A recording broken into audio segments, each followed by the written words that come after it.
Welcome everyone to another episode of Dynamics Corner. Who do you need? Who do I need for implementations? I'm your co-host, Chris. And this is Brad. This episode is recorded on 12/2, December 2nd, 2024. Like how I did that, Chris?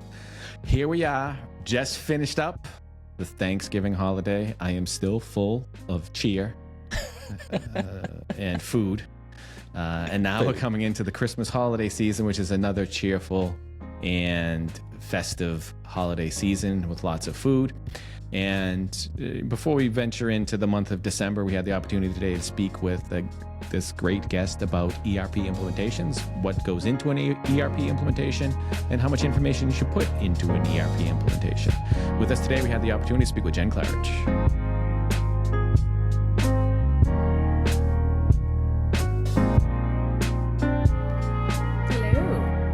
Good afternoon. Hello. How are you doing? Good afternoon. Good. How are you? Very well, very well. I'm full still from Thanksgiving. I can imagine. How was it? It was amazing. All I did was eat, and eat. I know you don't have the opportunity to celebrate that up there. We do. We just do it much, much earlier. I'm usually doing it, well, the last 2 years I've been doing it with my closest friends and family at Summit. So it's happened over the Summit weekend. So, yes. Okay. But next year You it could won't do that, be. yeah. Yeah. Next year it won't be. Wait a minute. So I didn't have the opportunity to participate in the Canadian Thanksgiving with you? That's right. That's We right. just have to cancel this. Well, we have to cancel what's this the discussion now, then. That was excluded from It's the not like it celebration. was, What's the, I didn't send out the invites. Let's just be real clear on that. What's the staple food for Thanksgiving, or Canadian Thanksgiving? Turkey. Same turkey. Oh, turkey. Yeah. Okay. All the same stuff. Are you You haven't learned? shitting me? Canada wants to be the United States, so they said, let's just... I don't think so. That I am not so sure of. I think we are quite happy where we are, especially lately. Yeah. In the we're cold? happy. Yeah. We'll leave you guys in the cold. It's 3 degrees Celsius. It's not that bad. We have to do the not translation. bad. 3 degrees Celsius is 32. Yeah, you do the What's math. that? It's like 60. Almost freezing. No, 0 is freezing. So then I think you like double it and add Let me 32. see. So that's 30. That's 6 and 32 is 38 degrees. There you go. You figured out. I was just going to take a You're look pretty and cold. see. What is it? What is Yeah. it? Was I Let me see. correct? Let me see if I can change it quickly on my computer to Fahrenheit.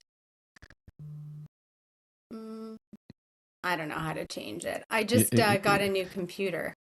So Google it. Chris. Did you get it yet, Chris? you got to Google. Bing it.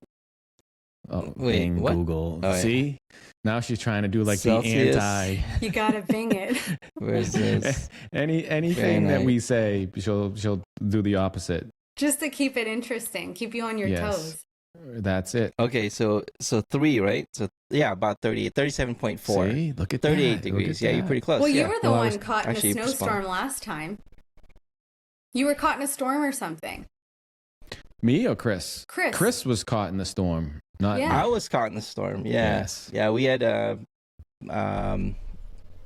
well, recently we had a power outage and we didn't have power for 5 days. Oh, that's crazy. So that's pretty crazy. Because they're not used to having cyclones come through. We get windy weather, but not cyclone, which is equivalent to a hurricane. I guess.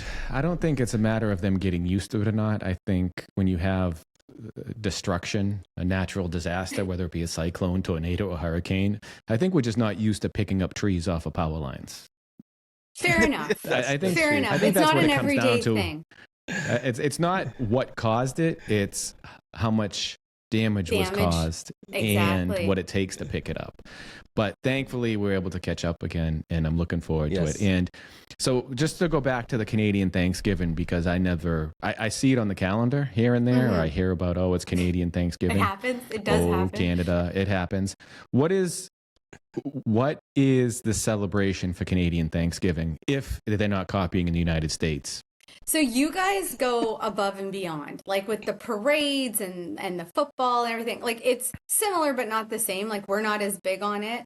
I would say, but we do the traditional thing. Like you get together with your family, you know, there's turkey, there's ham, there's stuffing, there's mashed potatoes. Like you go around the table and you say what you're thankful for. Right. So, of course, because I was at Summit, I was thankful for co-pilot and sales agents and all the things. But normally it might be like my health or beautiful weather or whatever. But yeah, it's the same idea. You just get together with your family. You eat a ton of food. You have pumpkin pie with whipped cream. Oh, I love pie. That's some good I stuff. had green bean casserole, sweet potatoes. I don't think we had mashed potatoes. I don't think I ate them. I had turkey. I had ham. I had apple pie. I had apple crisp. I had cheesecake. Apple crisp is the I had go-to. macaroni and cheese. I had. So you have everything. I ate so much. That's why he's still full, Chris. Yeah, you got leftovers. My stomach is like. sticking out still, and if you press it, it's hard. So that's how much food I have.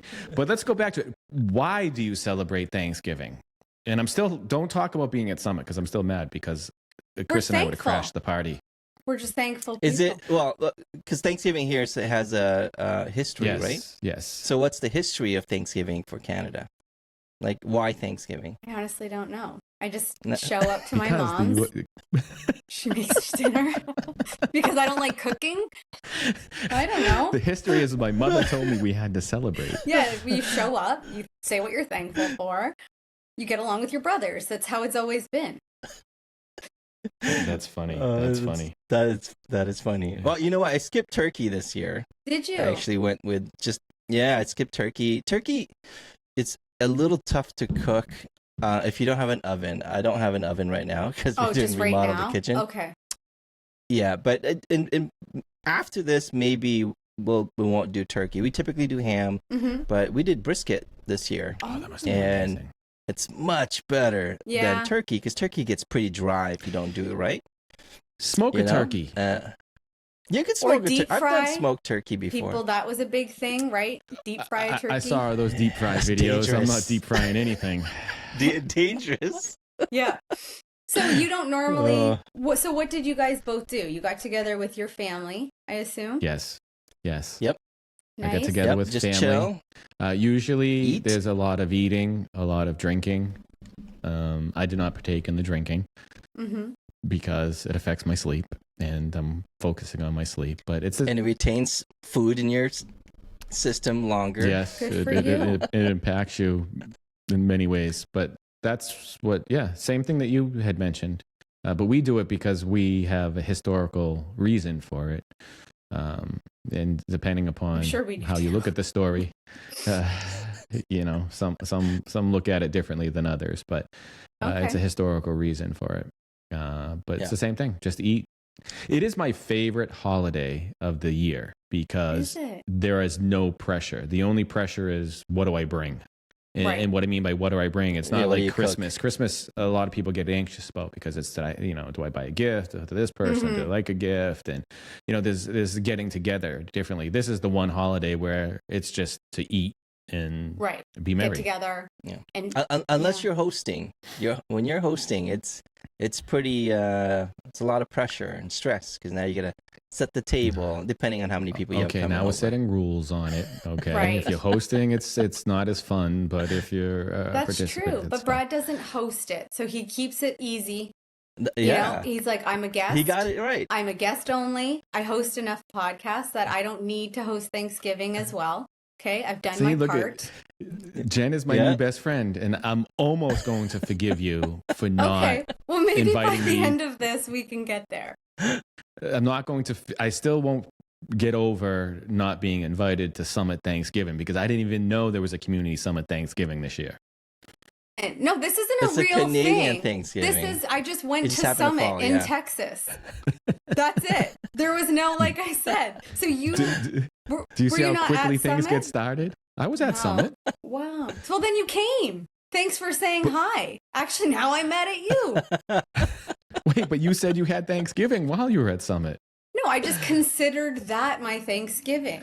Oh, I misunderstood what you were saying. I thought that you had got together with friends or counterparts while you were at Summit. Everyone in Canada side, my family, like they got together I don't even know if they did actually, because we're kind of spread out now. But then I considered, because I didn't have I had to travel for Summit. So I just called that my Thanksgiving.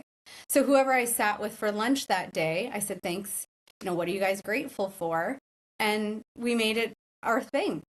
And I think they were actually all Canadian. So Thanksgiving in Canada is second Monday in October. Mm-hmm. Yeah, it's much earlier. Well, we than do you it guys. Thursday. We do it the third Thursday, or the last Thursday of the month. Mm-hmm. It's Yes, of always the November. Monday for us.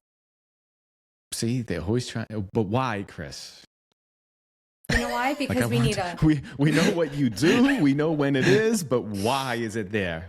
Well, I want to know why you guys do it on a Thursday. Is it just so you can get the Friday off too? Justify the Friday off? Is this what I see what's happening here? Chris, you can look that up. Okay, Look so I have to look this up. Why Canadians celebrate Thanksgiving? Okay. There's really no reason. That's why you couldn't tell us, because there's no reason. That's what I figured. As I'm far like, as I don't I think know, it says you're just giving thanks for the harvest and good fortune they've experienced in the past year. Right. Now, there are dates dating back in 1578. Someone landed in the bay in Robert Wolfall. Okay. And they just had dinner. Perfect. So nice. Oh, that's it. All right. Well, Okay. In 1879, It's not they that officially deep then named for it as a us. national holiday. when did the United States name Thanksgiving a national holiday, Chris? Let's see. Well, let me finish. Canadian did 1879. The Mhm. first Thanksgiving Day for Canadians is 1872. So, so United States. I gotta look it up. Thanksgiving. Let's take a look. You should have had this prepared, Chris. You had to know we were talking about it. He's usually rather quick with the Google, the Chat GPT. That's where he has the name Chris GPT. 1621. Oh.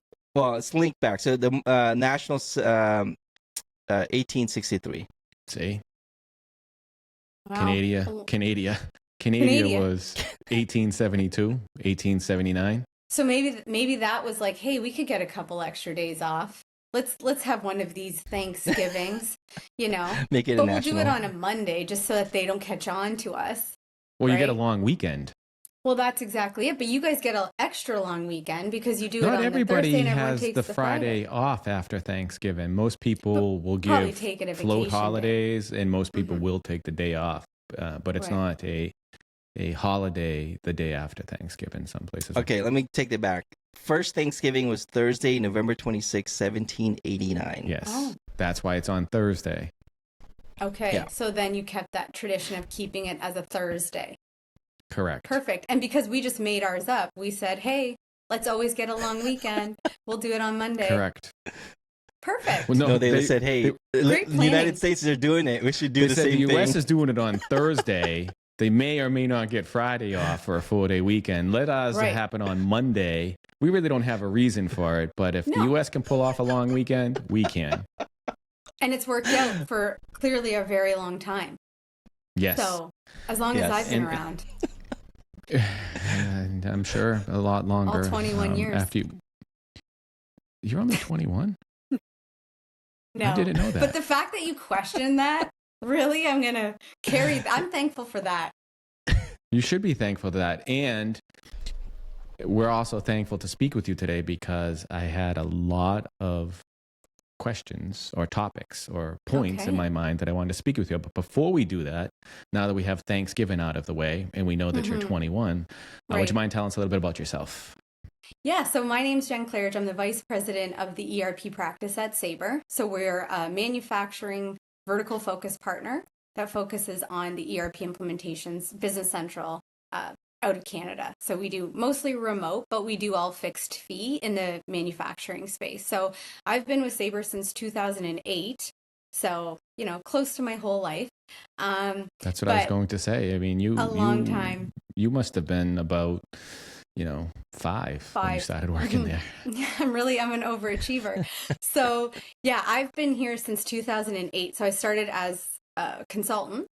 We were actually doing a different ERP at the time. And then I've just kind of, through the jigs and the reels, worked my way through now. So Yeah. Excellent. Which part of Canada are you in? So I'm in the Niagara region, but we actually, through COVID, we got rid of all of our offices. So we've got people in Guelph, we've got people in Kitchener, we've got people in Europe, we've got people kind of spread out all over. We're mostly in Canada, like our consultants, or Europe, but we do a lot of our stuff is remote. So we've got partners in both Canada and the US. We're actually split pretty nicely now. So, but I'm in the Niagara Excellent. region, close to Niagara Falls. I was going to say, is that near Toronto?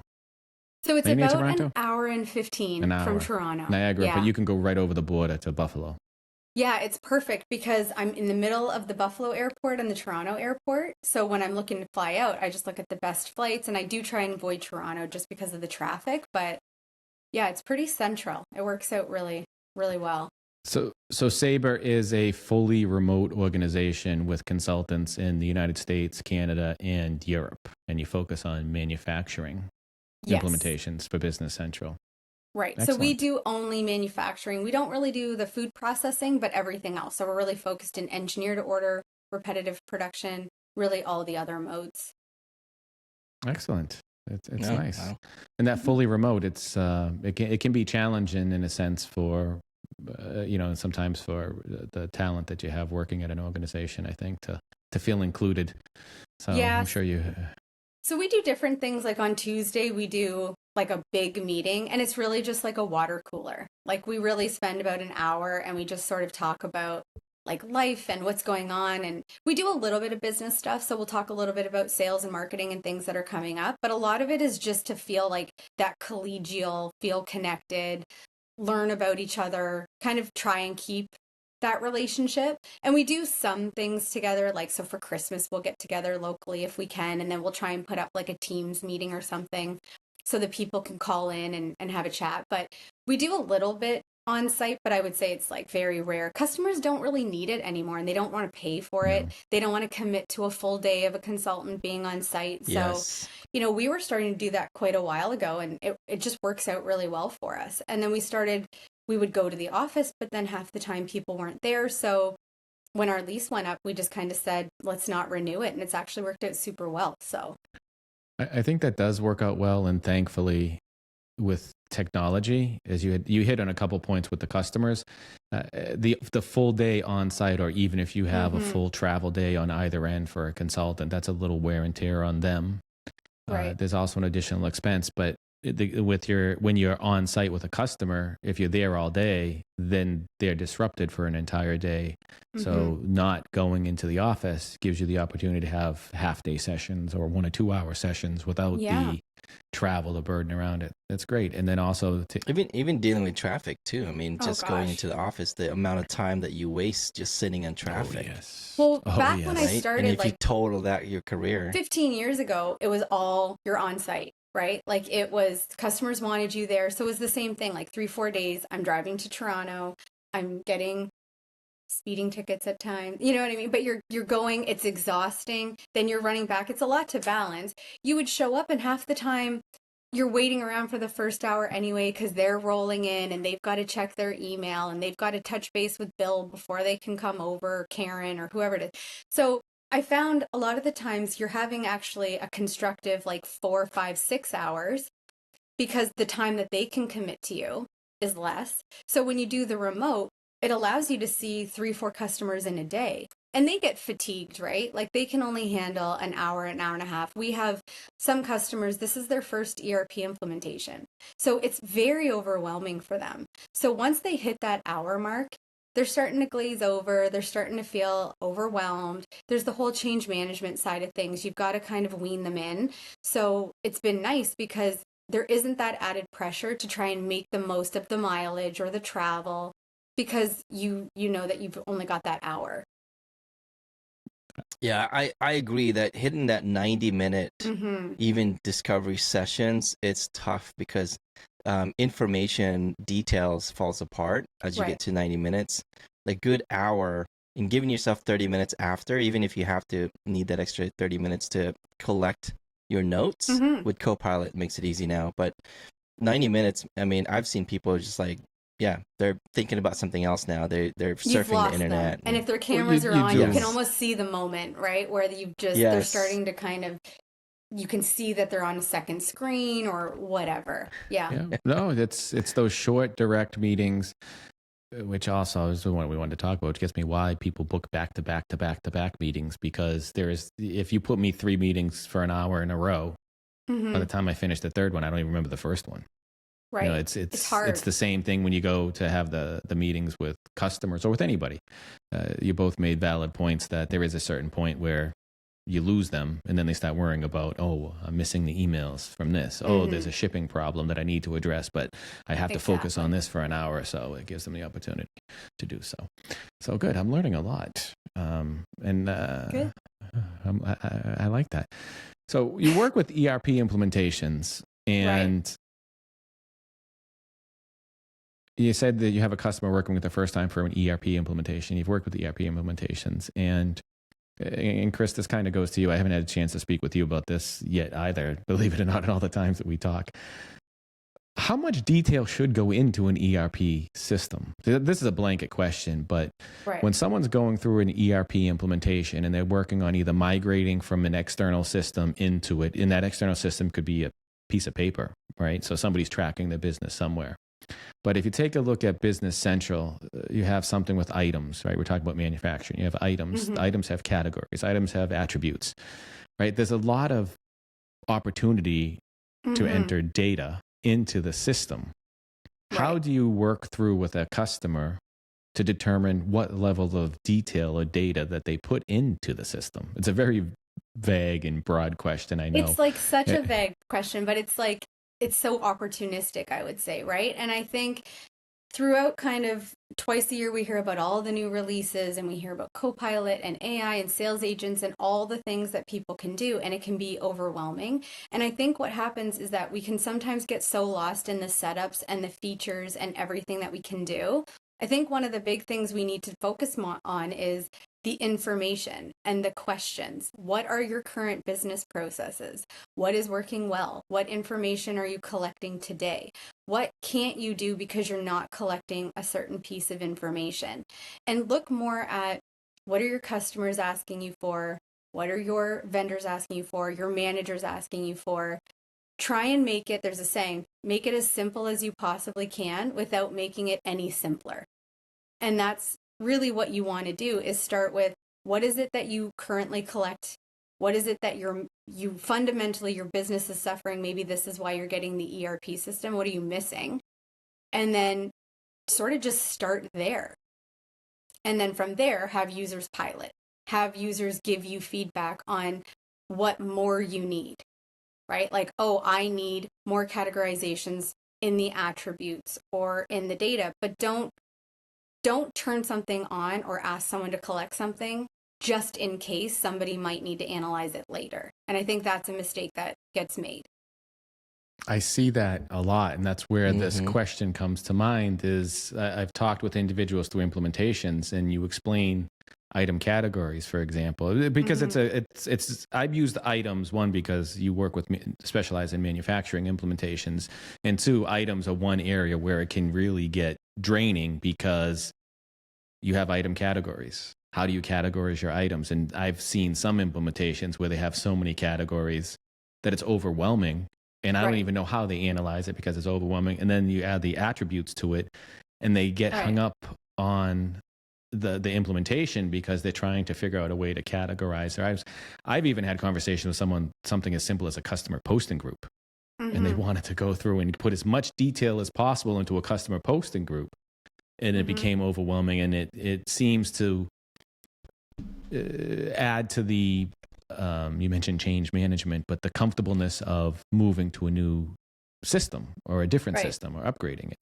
And those are one of the things that I always ask about, is the adoptability standpoint, right? The more detail, the more setup, the more configuration you're turning on, just in case, we'll call it, are your users going to adopt that? Like, there's the change management. Like, we talk a lot about the integration of the system, but we forget sometimes that we're also integrating people into this. And we want to make sure that it's easy enough that they get the data that they need, but not so complex and so much data entry and administrative nightmare that they'll just start to circumvent the process. So an idea too is that, so I see it a lot in manufacturing. Back, in the day, there used to be the most intelligent part numbers going, right? Like engineers could look at a part number and tell you everything about it, the material, the gauge, the thickness, like every single thing in life. But now, as you kind of mature in these ERP systems, it becomes so important to understand, like, what are the fields, what are the opportunities, what's the functionality do? And now you're moving towards a semi-intelligent part number or even a dummy part number, because you have so many other fields that you can leverage to get the data in that you need, right? So that's the thing I would be looking at, is just, what is it do you actually need? And do you need it to all come from one source? Because with Power BI and analytics, sometimes you can pull data from other places. The user thinks it's all coming from one, but really it's just housed in its appropriate place now. That's specific for that. Yeah. You need a really good subject matter expert when especially when you're going through the discovery component, because one of the key things, like you both mentioned, that everybody wants this feature that may or may not need it because they think someone may want it. And where subject matter experts is where it becomes important is that they need to be able to articulate what they need to do, what do they need to know on a day-to-day basis. Then we can worry about anything else, because if you look at it from that aspect, that's typically 80% of your day of what you do. Like if you focus of what do you do 80% of the time, it's the bigger focus when you're implementing Business Central. The 20%, you'll identify that because someone may need something like a report that they want to see once a week, or they do a process once every 2 weeks, once a month. Like, yes, it's a big deal, but is it really where you should be focusing on, or should you be focusing on the ones that you do day to day? Right. And a lot of people forget that when they find a new ERP, and it's like, oh, these are cool things, but you got to look at your day to day stuff. They get so excited about the features, and you'll have that forever, right? So think about, yes, you can grow into it. Don't paint yourself into a corner. And I think that's where it's super important to, first of all, you touched on a few things, like an SME. So we do a fixed fee implementation. So we're very prescriptive in what we want to cover, what we want to do for the first couple of phases. The first phase is the theory phase, where we're not worried about how you're going to use the software. What I want to do is I want to introduce you to opportunities, features in the software, explain what they are. But I need a subject matter expert, someone who does the job in that session, because then I'm not explaining 101 theories, like what is a sales order, what is a purchase order, why would you use it, right? Because that becomes confusing, because then they'll tell you they need something they don't really need, and not because they're dumb, but they just don't use it every day, right? So you need someone who does the job that can answer the questions as to your point, what do we need? What data do we collect in our current system right now? Yeah, and sorry, Brad, that data that you collect has to be data that you need to be able to decide to do a business decision, right? You don't just want to put data because you just want that data if it's not going to help you have a better decision making. These are great points because you hit on the feature, right? So Business Central has many features, and they'll continue to have many features, but just because it has a feature doesn't mean that you need to use it. Right. And I often see individuals get excited and they want to use as many of these features as possible, which can add also to the overwhelming nature of an ERP implementation. So to go back to the question of how detailed do you get within an ERP system? So it seems to be a matter of, and I have another question which I've been asking because I'm hung up on this year. I'm hung up on 2 points this year. Okay. One of them I'll talk with you about today. You ask the subject matter expert or the person doing the job what they do to perform their duty and what do they need to perform their duty. But at which point do you maybe pull in someone from the management point of view, because the subject matter expert, or would you, I guess I could say, not where do you, would you pull in say I'm a business owner and I sell product, and Chris ships it and picks it, packs it, does everything for me. He knows what he needs to do. But I may have a different view of, one, what gets done, and two, I may want to now start doing something differently, which is maybe a contributing factor to me moving to Business Central because it has a feature that I need. So how do you manage that type of scenario where the subject matter expert will tell you one thing because they know how to do their job well. They do the job well with whatever system they have. And they may want to do better things because they think it would help the business. But then also the business leadership wants things different so that they can become more efficient as well. Right. And I think that becomes a big part of sometimes what can be missing is the conversation that you're having with not only a subject matter expert, but you should have probably a business analyst as well in the meeting. So someone who's designated to be sitting in on most of the training, listening to the decisions, thinking about how is this all going to integrate together. And then obviously, typically through the sales cycle, you know, kind of the management, what am I looking to get? So as an example, we did something recently where they currently were buying everything as kits, but they didn't have any inventory control because they weren't inventorying the individual components. So throughout kind of early discussions, we knew that that was an overall reason to move to Business Central and what they needed. That process had to change whether people wanted to or not. So it can't just be exclusive to the SME and what do they want and what are they doing today? Because you don't want to bring their current problems into the new ERP system, right? Like that wouldn't obviously be of good value. So I think one of the things that sometimes gets missed, and I see this even at like conferences, right? Like you'll have somebody, they ask a question and immediately we go to the feature that's going to fix the problem. But it needs to be bigger. Like what challenge are you experiencing today? How do you collect that information today? What are the users doing today? And it can't just be I want advanced warehousing turned on. Okay, I'll turn on directed picks and putaways and I'll train you on how to use it. Because to your point, Brad, it's going to then create maybe more functionality, more paperwork, more screens people have to use.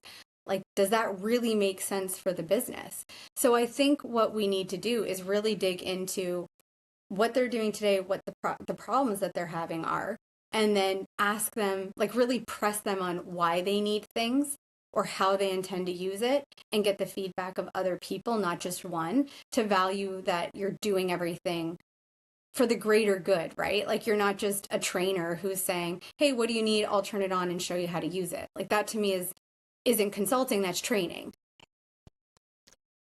That's a good question that you'd ask, Brad, because the next one I would say, Jen, you mentioned business analysts. One of the things that you can also bring in is an executive sponsor. That executive sponsor is really that person that knows the vision of where they want the organization to go. So you're right, you may have a subject matter expert that focuses on what they do currently on a day-to-day basis. But the executive sponsor should be able to answer to Brad's question. It's like, hey, I know you do that, but we're also going to start bringing in EDI, or maybe we need to, there's another orders coming in via Shopify, right? So they would know that better than a subject matter expert, because that executive sponsor should be able to articulate what that vision of a new ERP is going to be for the business. So that's another thing to consider as well, on top of a business analyst, because they have to, validate, the process, validate to make sure that more the than reporting one, is good. Right? Like you can't just say, oh, I'm absolutely. just going to have subject matter experts and call it a day. Like I would argue there should always be a clear project stakeholder, even just for like two people are debating who breaks the tie, right? Then you have to have your business analyst who is responsible to say, I've done most of the jobs. I like technology. Should be someone that people respect. They're sitting in to make sure that as you bring the puzzle pieces together, they fit. But then you have your subject matter experts in the areas of finance, procurement, supply chain, all of that, to make sure that individually things are working as well. So to your point, Chris, I think you need all of those, and I think they need to be mandatory.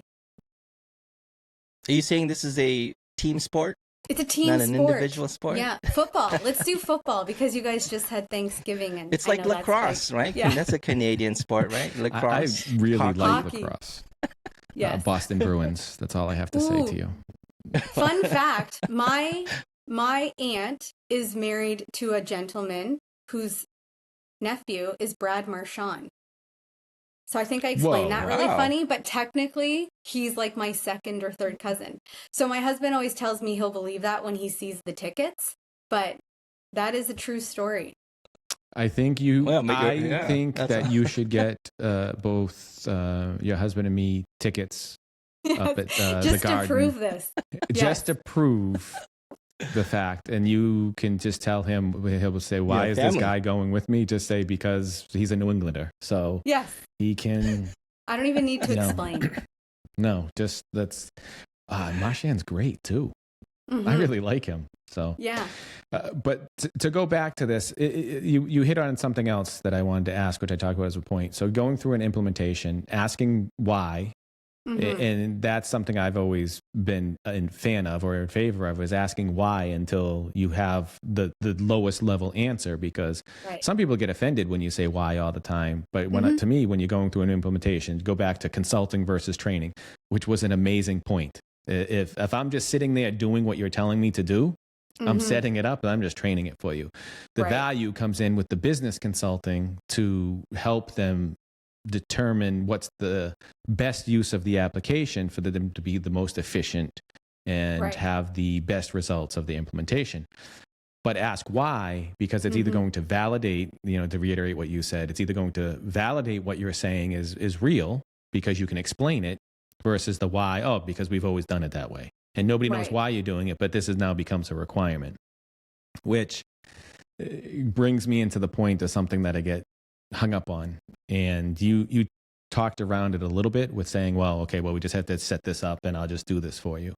Mm-hmm. I've been witness to a lot of implementations where they make modifications to it. Now, within your fixed fee or fixed project, how do you rephrase that again? Fixed fee, that's what we call it. Fixed fee implementations. Mm-hmm. How do you incorporate modifications into that process? And when do you identify those modifications? That's a loaded question because that's my big pain point for 2025. Okay, good. Well, it's 2024, but I'll get you early because I'm an overachiever. But that's right. That's why we're here. We only do what we would call easy. So the way that I look at that is, could a techno-functional or a junior developer do the function, like add fields to pages, add fields to reports, things like that? I would consider that just part of fixed fee. So it's easy to upgrade. It's probably not going to hinder you at all. Full customization, we do try to avoid, especially because we're in the small to medium-sized businesses. We really try to say, just use this as it is. If they really can't, then we'll look for an ISV that can already do it because, it's warranted. Lots of customers use it.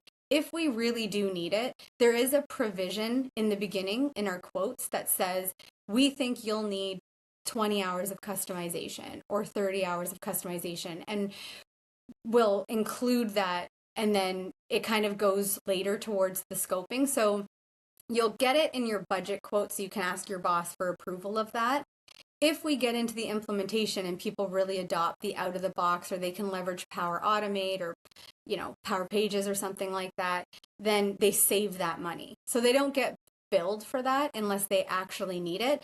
But we really stress test them to validate if they do need it. Because going back to the why and the questions, half the time the biggest challenge I find is the lingo. Right? Like somebody will tell me that they want A. It's like the old man who goes in. You listen to my conversations. Yeah, but I mean, it's true. Like, to put it in simple terms, like an old man goes into a auto repair shop and he asks for an oil change. Well, eventually you realize he really needs like a tune-up, right? But you just adopt his lingo because he just always uses it that way. So one of the things that I always say is like, try and figure out what it is they're calling it. So we had one the other day, they said, when we go live, we just need a put away process. We need a put away process. As I talk to them about what that would mean inside the ERP system from a transaction and a data standpoint, they're like, oh, no, that'd be way overkill. I just need to make sure that someone's put away the material. Like I need to see what was brought in and what was put away, which was as easy as just setting up a generic bin with the actual bins, which is pretty simple warehousing, right? So one of those things that I often go to is just making sure, like, again, for the why is just that it actually makes sense for them. That's a good point. It is. Terminology is a big hindrance. Huge. And Yeah. I can tell you how many mistakes I've seen in life, not just ERP implementations, because of a misunderstanding of language, I guess you could say, in essence, what it is. So we started going down the road of the modifications and then determining the modifications, because it sounds like the way that you're going through the implementation is start using the system, then figure out what you need. And the reason why I say that is because that's the other thing I'm hung up on, is I've witnessed many implementations that get complicated or hung up. It's because they'll talk to somebody, they'll say, I need a put away process. That person that they're talking with will say, okay, you need a put away process. Okay, well, based on what you said, we need 3,000 hours of modifications. We're going to create all these extensions.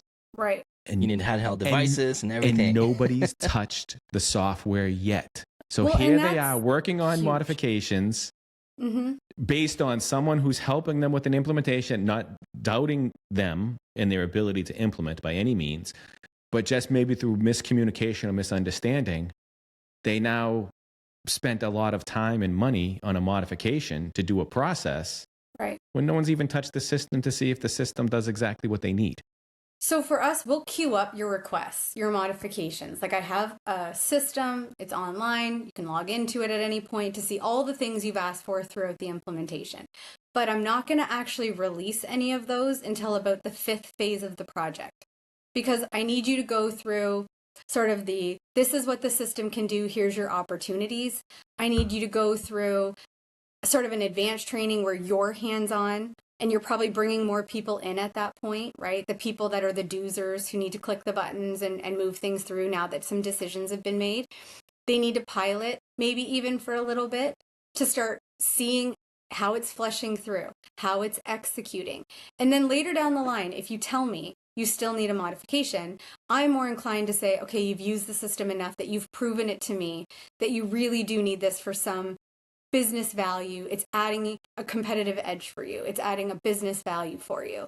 And we had one client probably 7 or 8 years ago now. I was probably newer, like in working in that industry or something. And we really pushed back on customizations and said, I don't think you need it. I don't think you need it. But maybe I wasn't as firm as I needed to be.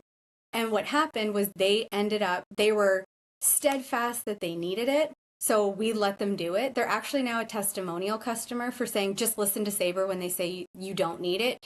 Use the system for a little bit and then have people. Because you think something's clicky or cumbersome because you're slow. Well, it's all new to you.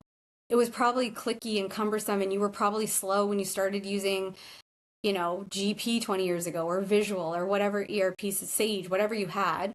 So you just got to give it a little bit of time, where you're living and breathing it for a little bit, to prove to yourself and everybody else that you actually need that customization, because that adds complexity for sure.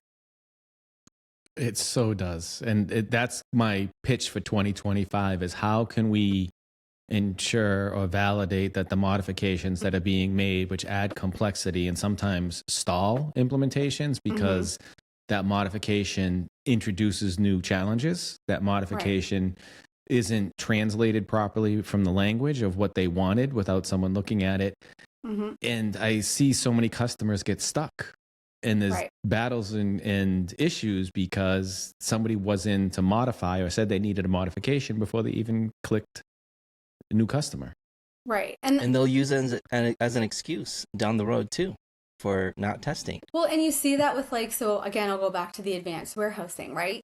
So people turn it on because somebody used the terminology, somebody set it up. Now I'm live. I got a bunch of transactions or open records. Well, now I'm looking to modify and automate all of the processes that setup turned on. But had I properly piloted, properly done my UAT, got the right people involved, all of those things, I probably would have identified that Business Central in its vanilla form was just set up and configured incorrectly. And I could have saved all this time and money and headache, and now my upgrades are annoying. So, or they then needed to do modifications to turn off something midway, and what complexity does that add? Because now I've got a document that was received with a warehouse receipt, now I want to turn it up. All those things are just because people aren't having those conversations about, do you really need separate warehouse documents? Because if Brad does the receiving and Brad does the putting away and Brad does the whatever, you probably don't need it all turned on. But it's understanding what is the purpose of that feature, how is it intended to be used, and how does it work with everything else? And that's kind of where that detail and abstract comes in, right? Do you need all those extra warehouse documents?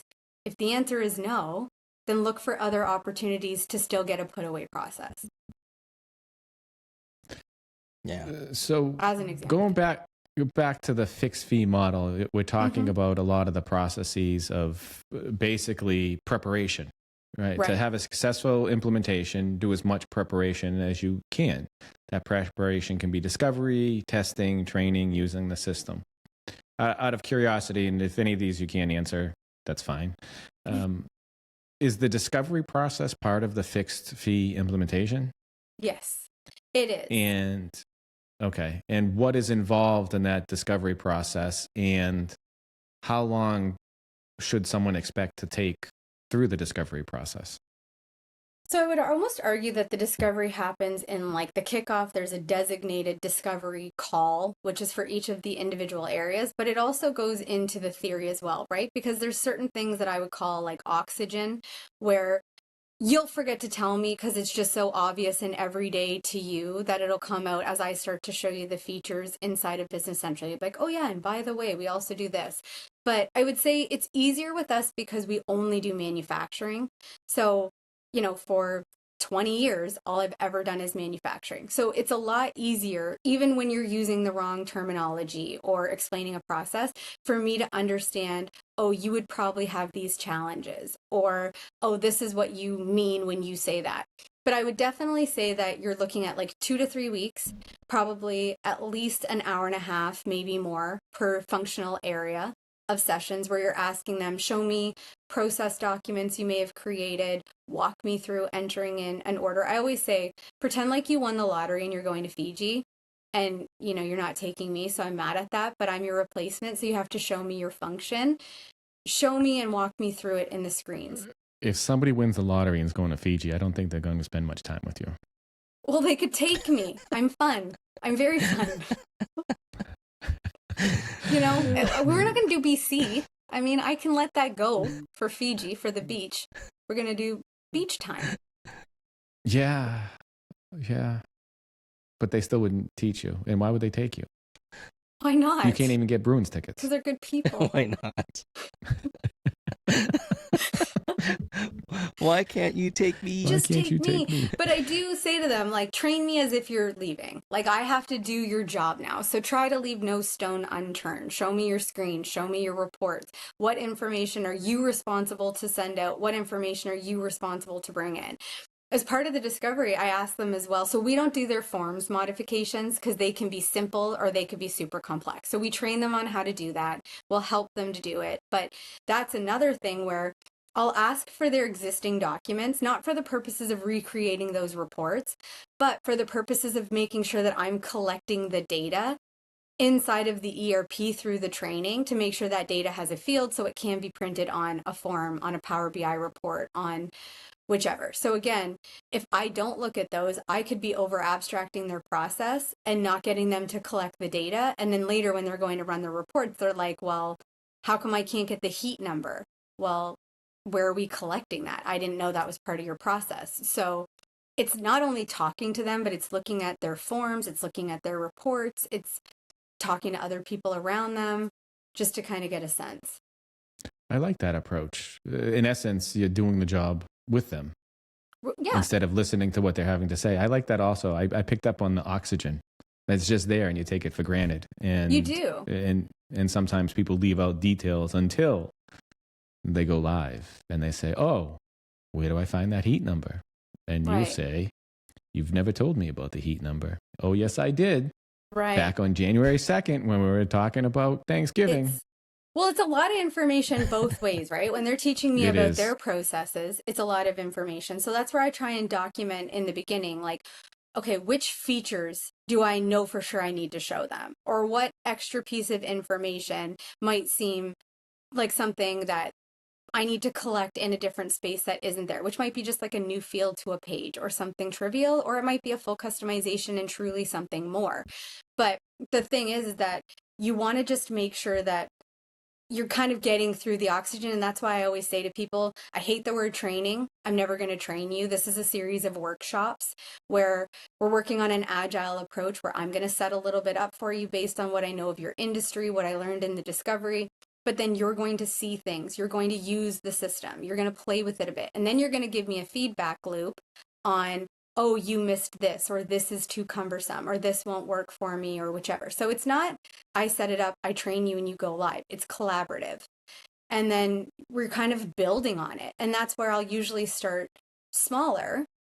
And then I start with less, and I get them to give me that feedback loop on where I have to add more. But I don't start with every single thing turned on, train them on the software, and then pray I can turn it off later. I think that's crazy town.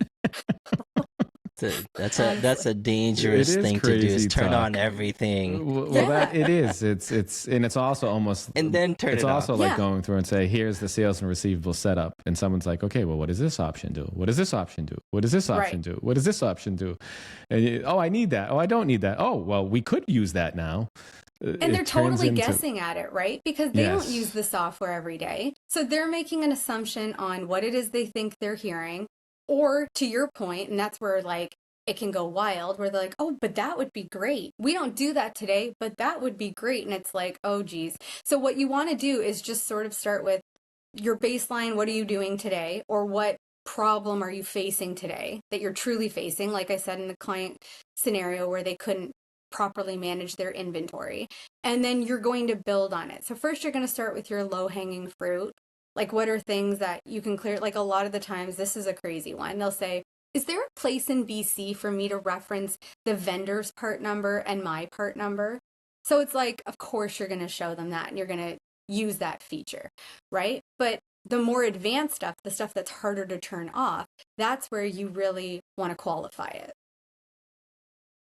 So, I mean, like directed picks and putaways and advanced warehousing, you can't just turn off?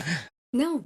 Unfortunately, you can't. And, I'll put my word into the people, but it's unfortunately not that easy. Oh, the people. We'll put my word into the people. The people. No, I like the approach to that. And that's where I had mentioned I'm struggling this year. Like I said, I have 2 points. I mentioned it in an episode, a few episodes ago, at the time of this recording, my other pain for 2025. But this is the other one is, get into the system and use it. Right. Before you decide you need a modification or a change in the process. 100%. And then the other one, use it before you say you need to change the process, because sales order entry will be difficult at first because it's new. So overcome the fear of the newness, and then soon you'll be flying through the sales order. So what you think may be a cumbersome process, go through a few motions instead of doing it the first time when it's new to you and it may be confusing. I like that approach of the collaborative, use it. I almost feel like saying, simply put, just with the way I speak, just sit down, start using it. Where it fails, we'll figure it out as we go. Not going live, but go through the workshop of, okay, set up a customer using the base product, feedback loop. Do as much as you can. If a question comes up, where do I put the payment terms? Show them where the payment terms goes. If there's something that doesn't have a spot for it, mark it, and then determine, put that in a place where you need a solution. I would like to see implementations go that way, because that's sort of my model, and maybe I'm not a lot like you, but I am very I joke I'm bossy, right? But there's a change management with people. Are you saying I'm bossy? Well, you kind of came across as bossy, so I'm gonna go with that, and I'm gonna say you said it, not me.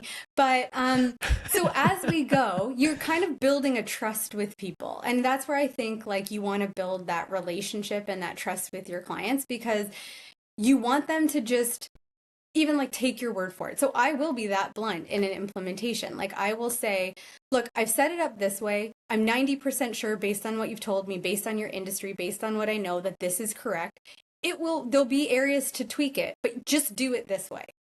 Like I don't show them the 2 or 3 other ways. And I'll say to them, look, it's an ERP system. It can be configured slightly differently. So if you use it and you tell me it won't work, I say, don't throw up your hands and, oh, this won't work. Tell me why. Like, it's too many clicks. I got an error. I don't get the information I need. If you tell me the why, I can always work with that. But just start with this, use it, and then give me some feedback. And it sort of takes away that white page syndrome where they're like, oh, I don't know what to tell you. I don't know how to test it. I don't know if I should go option A or option B. Like, sometimes I feel like we give too many options. Like, I think we have to give them options, of course, but it's just like, sometimes there's 4 different ways to do it, and there's pros and cons of both. Imagine if it's a new system. Analysis paralysis. Yeah, and someone's throwing 17 things at you. You're like, I don't know. They all sound good. That's how I am with trying to find something to watch on Netflix. There's so many and movies Prime. and Yep. so many documentaries that I'll sit there and after 30 minutes go, I can't find anything. Right. When there are shows that I would like, and it is a thing. I think it was the Baskin Robbins experiment or something where they did the same thing with ice cream, where they found a store that had 3 flavors was far more profitable than the store that had the 28 flavors because someone went in and they had 3 choices. Right. The other store they had 28 choices, and that's what happens. It's like it's indecision. You end up getting Chris's point, analysis paralysis. You get you get paralyzed. It's like I don't want to make the wrong decision. And I have many of them to make here, so I'm not going to make any. And that's the challenge, I think, that you then become the client's making assumptions. They're over-architecting their own solution. They're doing their best, right, based on what they know, but they're afraid that they're going to paint themselves into a corner or not get the data that maybe they'll need later. So then that's when I would say they over-detail their processes. They ask for way too much data collection because they're so afraid to not use a feature. It's almost like they feel like it's back in the old days when you bought them in modules. It's like, oh no, if I don't use it, maybe it'll go away or something like that. I'm not sure. But then they're just making too many assumptions. So I think, again, as a consultant, our job is to look at what they need, look at their industry, look at where they need to grow, look at opportunities for them, give them a little bit, and then collaboratively workshop it out and pilot it. And that's why I always say, guys, if I'm wrong, that's why I don't set it up, train you, and then you go live. That's the exact reason why. And then hopefully you get more ownership through that. And them owning the process and being excited and feeling like they had a say in it. That's huge too. Like, the system just showed up one day. I do love what you had mentioned about feedback loop. And you mentioned it several times. And one of the things that when I used to implement Nav, it always felt like it was even from when I was in an end user side, it always felt like it's a waterfall. It's like they set it up and I have to deal with it, right? There's never an opportunity to have that conversation, as what you had mentioned. We have to make that normal in ERP implementation, that you have to create and encourage feedback loop. Because that's the only way for you to understand, okay, was this set up correctly? It's good to find out now ahead of time than later in UAT. And it says, hey, I set it up this way based on my understanding, but there was no feedback loop. Then when you're testing as an end user, you can say that doesn't work. And you get discouraged because you spend all this time and you're getting close to go live. You do in your UAT and it's like, this is not what I had expected, because you remove that feedback loop. You remove that opportunity for an end user to be able to ask questions, or vice versa. From a consultant standpoint, you also have to ask the right questions to make sure, like, did I understand exactly why they want to do this or how they want to do this? So that's important that we cannot forget, is create that feedback loop, and it has to be encouraged by both parties. It's so many great points. I just keep jumping in. I'm just going to repeat everything you said because this is going to be like the new model way, even though, wait, I have to try not to be so bossy. How do I not sound bossy? You just listen sometimes. I do listen. I know. You had mentioned at one point over-architecting the solution. It goes back to my modification before anybody touches a kick, because follow into that loop in that process. We need an extension to enhance the process. But now we need another one because we've overcomplicated a process, which down the stream, or process, as you say. I love the way that you're saying that. I picked up on that, project and process. See, I have the R's from the Northeast, and everyone always says, I say car. I parked my car. I love that. I'm trying to lose it. I'm training myself. I love it. No, I love that. But that's what ends up happening with over architecting is you end up running these problems, and you need to, it's almost like it's almost like the medical or the pharmaceutical industry here in the United States. You know, you take a pill and then you have to take another pill to combat the side effect of the pill. Then you have to take another pill to combat the side effect of that pill, which is, you know, so in essence now, instead of having one pill or one small thing, like go out and walk down the street every day for an hour, you're taking all of these pills and having the challenges. So I like that control. And that's where I see Business Central now it's more important when you're doing the consulting is you're more business consulting and, you know, guiding them versus training them how to use Business Central. It's how do you get the best for it? And with your feedback loop, as Chris was elaborating on, they get a sense of ownership with it, because how many times I would be the first one sitting there entering the orders. I can't get my orders done, can't get my job done. And I would say, this is what Jen told me to do. Yeah. It's I didn't not design working. the system. This isn't me. Yeah. Nobody asked me. I would have said, no, we can't do it this way. So Yeah. now, I think, and that's the thing too. So Chris, to your point with the feedback loop, and I think to kind of bring it back to, like, it would be way too detailed, if you will, to have everybody in every department in from the very beginning all the way to the end. Because what's going to happen is they're going to spend most of the time debating what features should be used, if they really do it this way or that way, like all of the things. But then you can't have, say, like just your stakeholders or all the upper management who never use the system in on all the meetings in the beginning, because that's too abstract. They don't even know the processes of today and how the data gets into the system. So I think the feedback loop is important, but I also think that bringing in the right people at the right times are so important, because in the beginning, you're right, you need the feedback of the stakeholders. Why did you buy the ERP? Why did we go with what are we trying to accomplish? But then as you go, they need to start bringing in more and more of those end level users. So in the beginning, you need the decision makers. Like, what are the outcomes of our department? What are the key things that we need to do? Kind of high level, help me set up the system. Well, then as you go into the next phase, it's like bring in your right hand man. You're going to peer review the decisions I've made. You're going to fine tune it where it's wrong. Because again, we're not using this waterfall approach where we're going to wait till it's perfectly set up and then give it to you. We're going to agile work it through. And then near the end, you're bringing in the people that you're literally just training, right? Like, I'm just going to show you how to use the system because you just do the shipping every day or the receiving, and it's really repetitive. So I think that's the big thing, is the feedback loop's so important, but the right people at the right time is also where that balance comes in. Absolutely. One of the things that I tried to put this in perspective is there was years ago, before I even got into the consulting, one of my first jobs is I worked in a facility, and I worked in the kitchen. And one of the things they did was this whole elaborate, rebuilding their floor because they need a new floor, and on top of that they can push the cart easily and all that, but they failed to find out, or they failed to ask the janitor who has to maintain it of the tools that he would have needed to maintain it and to keep it clean. And so it's very similar to that, in the way I look at it. It's that you have to have the right people involved that's going to cause an impact of their day-to-day. And you're right, you have to have the right people involved at certain points of the project. Right. It's all great and fascinating information, and I'm learning so much. Is that better? That's great. Very good listening. That's my good listening, and I am an active listener, and I pause, and I wait, and I'm not bossy. And I like your Christmas bossy tree. Is good, I think, Confident?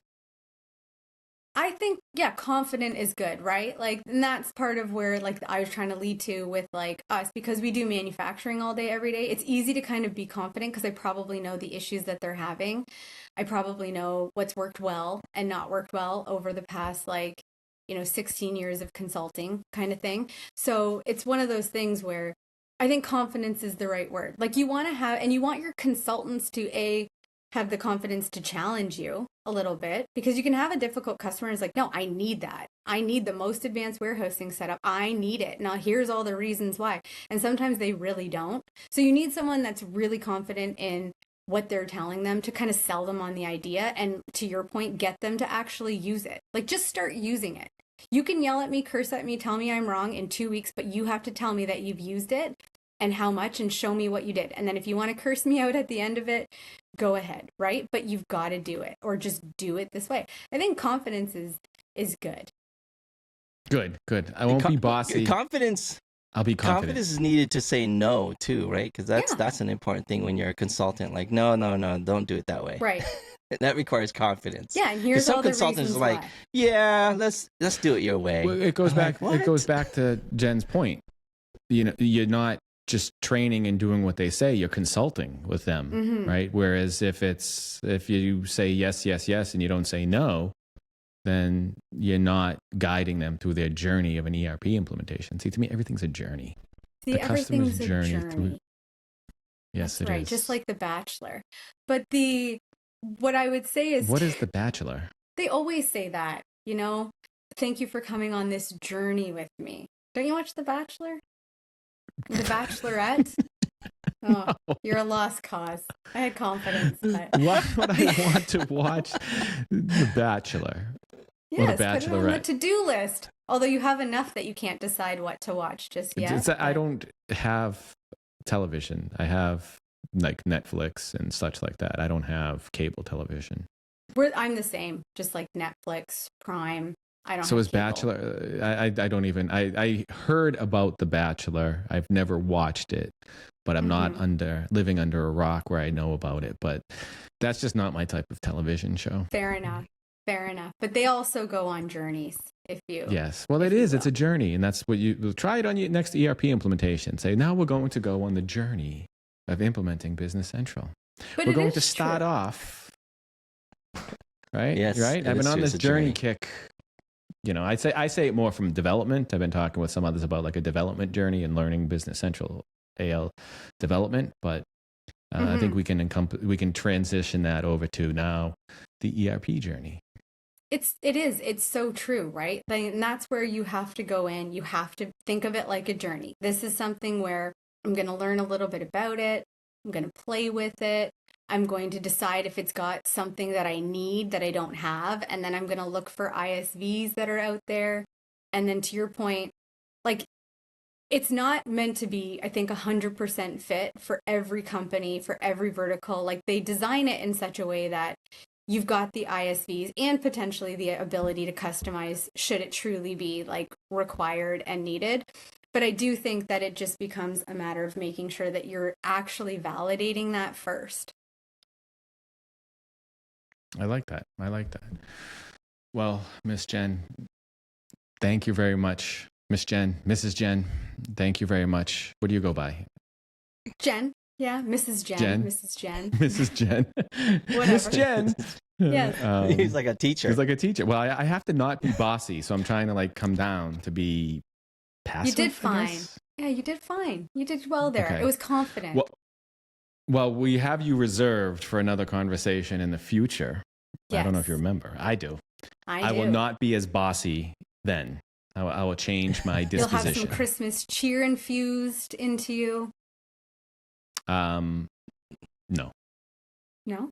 You're the Grinch now? What a Grinch. I was confident. Yes. I was confident. You are. To say no. That's right. You needed that. Yeah, see, I said no. That was what I said. I will definitely have some New Year cheer for our next conversation. And maybe we can have some New Year's resolutions that we'll all talk about.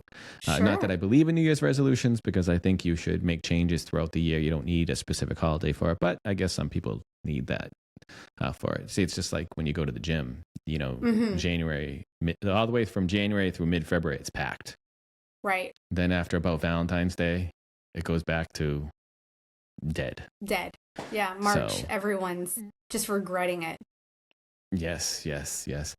But thank you very much for taking the time to speak with us this afternoon. It was a lot of fun. I did learn quite a bit about the Sabre, about yourself, and have some great ideas about implementations. And I'm happy to hear the way that you're implementing it, because I think it is a recipe for success. Get it? Manufacturing, even though you don't do food. I like that. I like that. Well, it brings in the food element of Thanksgiving, which is nice. So I appreciate it, and thank you for having me. It's been really interesting, and I had a lot of fun. That's our pleasure. It's always a pleasure speaking with you. If anyone would like to get in contact with you to learn more about the implementation offerings that you have, manufacturers, whether domestically here in the United States, in Canada, or either in Europe, how is the best way to get in contact with you?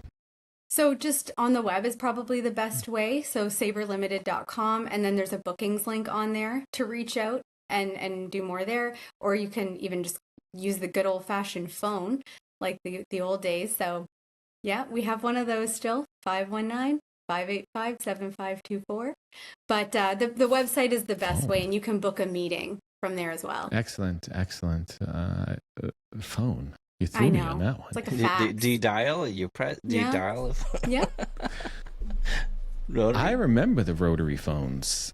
And I also remember, I know you're only 21 and you don't remember, but I remember having to get the 25-foot extension cord so that you can plug it into the phone, and then you can take the phone and go hide in the room with it.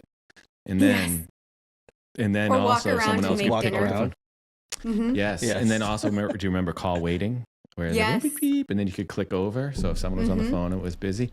All these things that people don't remember. No, I would like to see how many households still have a phone line. My parents do, and my mom never got call waiting because she said it is the rudest thing in the world. She's like, if I'm talking to you, she said, I can't remember how many times I'm talking to Aunt, whoever. Don't want to name names in case they listen. And she's like, she would just go to her call waiting and then come back and be like, well, Susie's on the phone. I got to let you go. And she's like, but you were talking to me. So we never had call waiting. But yeah, my parents do have a landline still. I have a landline still. I do not. But I'm out living in the woods. Yeah. It's funny. Like you bring back all these memories about implementations being all remote. I remember before the internet, where you had dial-up to connect to systems, but that's for another day. That's what happens as you get older. You start reminiscing of like, oh, when I was a kid. I've only heard about it from my ancestors. That's when you made it. Your ancestors. So, jeez. With that note, thank you very much. It was a pleasure speaking with you. I look forward to talking with you after the new year for another in-depth conversation. We'll have a lot of fun, and talk with you soon. Ciao, ciao. All right, see you guys. Thank you. Bye. Bye. Thank you, Chris, for your time for another episode of In the Dynamics Corner Chair. And thank you to our guests for participating. Thank you, Brad, for your time. It is a wonderful episode of Dynamics Corner Chair. I would also like to thank our guests for joining us.